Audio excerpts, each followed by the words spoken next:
Stop calling him. आप call ही क्यों कर रहे हो अगर वो पिकअप नहीं कर रहा? तो किसी के दिल में रहम ही नहीं होता, तो वो बर्ड्स और एनिमल्स तो छोड़ो, इंसानों पे भी रहम नहीं करता। Hi guys, this is Tabrez बनने वाला, और बहुत टाइम के बाद नेक्स्ट वीडियो के साथ आया हूँ। आप सब जानते हो कि एक वेबसाइट है Quora.com। जो लोगों को नहीं पता है कि Quora.com क्या है तो मैं बता दूँ।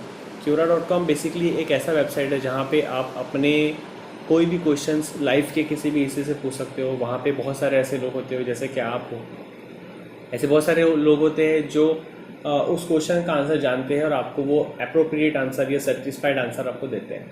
मैं खुद भी क्योरा के ऊपर में हूँ, और बहुत सारी चीज़ों में जब मुझे कहीं डिफ़िकल्टी होती है तो मैं उसके ऊपर मैं क्वेश्चन डाल देता हूँ। सो आज मेरा जो वीडियो है उसी पे बेस्ड है। बेसिकली मैं क्या कर रहा हूँ कि कुछ क्योरा से कुछ ऐसे स्क्रीनशॉट्स मैंने लिए हैं रैंडम क्वेश्चंस के, जिसके मैं आज रैंडम आंसर्स दूंगा। तो चलिए देखते हैं कि हमारे पास में क्या क्या क्वेश्चंस आए हैं। और ये क्वेश्चंस स्पेशली मुझसे नहीं पूछे गए हैं, ये क्वेश्चंस वहाँ पे रेज किए गए थे। मैं सिर्फ उसके आंसर्स देने की कोशिश करूँगा, कोशिश करेंगे कि हम कोई सेटिस्फाइड आंसर दे सकें। So let's get started. तो ये क्वेश्चन है भाई, why does a criminal become a criminal? देखिए, ऐसा है कि क्रिमिनल कोई पैदा नहीं होता। क्रिमिनल या तो उसकी सोसाइटी से उसकी अपब्रिंगिंग ऐसी होती है, वो ऐसी जगह पला बड़ा होता है जहाँ पे ऐसे ही लोग रहते हैं क्रिमिनल मेंटेलिटी वाले, या फिर उसकी जो फ्रेंड सर्कल होता है वो उस तरह का होता है जो उसको बूस्ट करता है या उसको पुश करता है क्रिमिनल आइडियोलॉजी की तरफ में, या फिर उसके साथ में कोई ऐसा हादसा होता है। तो ऐसे बहुत से रीज़न्स है जिसके ज़रिए से आप ये देख सकते हो कि कहाँ से क्यों वो क्रिमिनल बना। वैसे इसके ऊपर में बहुत बड़ी रिसर्च है, कभी उसके ऊपर में अपना आगे बात करेंगे। तो नेक्स्ट क्वेश्चन हमारा है, why is it that good and honest people suffer the most? ऐसा है कि ऐसा होता है कि जो अच्छे लोग होते हैं उनको बहुत ज़्यादा सहना पड़ता है, बहुत ज़्यादा उनको आगे सुनते रहना पड़ता है। मगर ये चीज़ ऐसी है कि हर किसी के साथ नहीं होती है। ये आपकी यू कैन से कि सबकॉन्शियस के अंदर में जो आपका प्रोग्राम किया गया है। जैसे आपने अगर सबकॉन्शियस माइंड के बारे में पढ़ा होगा तो आपको पता है कि सबकॉन्शियस का जैसे प्रोग्राम होता है, आपका बिहेवियर ही वैसा होता है। आपके अतराफ में, आपके सराउंडिंग में जो चीज़ें होती है वो उसके अकॉर्डिंग होती है, जिसे कहते हैं लॉ ऑफ अट्रैक्शन। तो लॉ ऑफ अट्रैक्शन जिसको हम कहते हैं, लॉ ऑफ अट्रैक्शन में आपको पता है कि ऐसी बहुत सारी चीज़ें होती है कि जैसे आपको हमेशा लोग आपका मजाक ही उड़ाते रहेंगे, ये भी लॉ ऑफ अट्रैक्शन का एक हिस्सा है। या फिर आपको हमेशा लोग अच्छा मानेंगे, आपकी हमेशा इज्जत करेंगे, ये भी लॉ ऑफ अट्रैक्शन का हिस्सा है। आपकी इंटेलिजेंसी को हमेशा लोग अप्रिशिएट करेंगे, ये भी लॉ ऑफ अट्रैक्शन का हिस्सा है। बहुत सारी चीज़ें ऐसी है जो लॉ ऑफ अट्रैक्शन की वजह से होती है, और लॉ ऑफ अट्रैक्शन कहीं ना कहीं आपके सबकॉन्शियस से कनेक्टेड होता है। तो ये जो मेंटालिटी है कि अच्छे लोगों के साथ में हमेशा लोग बुरा करते हैं, ये भी किसी दर्जे में आपके सबकॉन्शियस के प्रोग्राम से, जैसा आपका सबकॉन्शियस प्रोग्राम किया गया है या आपने किया है वैसे ही आपके साथ में होगा। आपको ऐसा लगता है कि आप अच्छे हो, और अच्छे होने का नतीजा आपको हमेशा ये मिलता है कि आपके साथ में लोग बुरा करते हैं। तो ऐसा नहीं है। बहुत से ऐसे अच्छे लोग होते हैं जिनके लोग इज़्ज़त करते हैं और उनको हमेशा अप्रिशिएट करते हैं, उनको हमेशा मदद करते हैं। बहुत सारी चीज़ें ऐसी हैं। तो नेक्स्ट क्वेश्चन हमारा है, how do you deal with someone who doesn't pick up the phone? Stop calling him. आप कॉल ही क्यों कर रहे हो अगर वो पिकअप नहीं कर रहा? तो why are some people so cruel on birds and animals?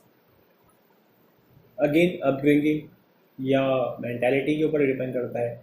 किसी के दिल में रहम ही नहीं होता, तो वो बर्ड्स और एनिमल्स तो छोड़ो, इंसानों पे भी रहम नहीं करते, लेकिन ऐसे बहुत कम होते हैं। Do you think modern society makes us selfish?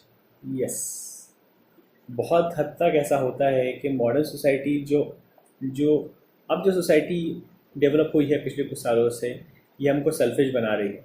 सी आपने हमेशा देखा होगा कि बस के अंदर में अगर हमको कोई सीट मिलती है और वो सीट किसी और को दे देनी चाहिए, तो अक्सर हम भी उसको अवॉइड करते हैं। अगर हम रिजर्वेशन करके ट्रेन में सफ़र कर रहे हैं और कोई ऐसा इंसान हमको मिल जाता है जिसके पास में रिजर्वेशन नहीं है या उसकी वेटिंग लिस्ट में नाम था, और वो बेचारा यहाँ से वहाँ सीट तलाश करता है, हमको अगर नींद आ रही होती है तो हम उसको सीट नहीं देते हैं। ये होता है, ये हर किसी के साथ होता है। अगर उसी जगह आप होती हो तो ये सोचते हो कि काश मुझे कोई सीट दे दे, दुनिया कितनी सेल्फिश है। लेकिन ये भी है कि अगर हमें सीट मिलती है और कोई और चाहता है तो हम उसको सीट नहीं देते, ये सेल्फिशनेस है। मॉडर्न सोसाइटी हमको सेल्फिश बना रही है, लेकिन ऐसा नहीं है कि पूरी तरह से मॉडर्न सोसाइटी हमको सेल्फिश बना रही है। बहुत ऐसे लोग हैं जो अभी भी अपने एथिक्स, अपनी अपब्रिंगिंग, अपनी जो अपनी क्या कहते हैं, अपने दिल के अंदर रहम रखते हैं। How do I get rid of stage phobia? ये मेरे को भी था। स्टेज फोबिया हर किसी को होता है। इसको निकालना बहुत सिंपल है, और लेकिन ये प्रैक्टिस पे जाता है। सिंपल सी चीज़ ये है कि अपने फ्रेंड सर्कल के अंदर में, या फ्रेंड सर्कल से थोड़ा सा अगर आप बाहर आएंगे तो नए लोगों के अंदर में आप बात करना शुरू कर दीजिए। ज़्यादा से ज़्यादा नए लोगों से मिलिए। नए लोगों से जब आप मिलोगे, उनसे बात करोगे किसी भी टॉपिक के ऊपर में, चाहे लेकिन टॉपिक वो हो जिसके ऊपर में थोड़ा सा आपको नॉलेज हो। वरना अगर आप किसी ऐसी टॉपिक पे बात करोगे जिसके ऊपर आपको नॉलेज नहीं है, तो होगा ये कि भाई वो आपको नौसिखिया समझेगा और आप कहीं ना कहीं उसमें अटकोगे।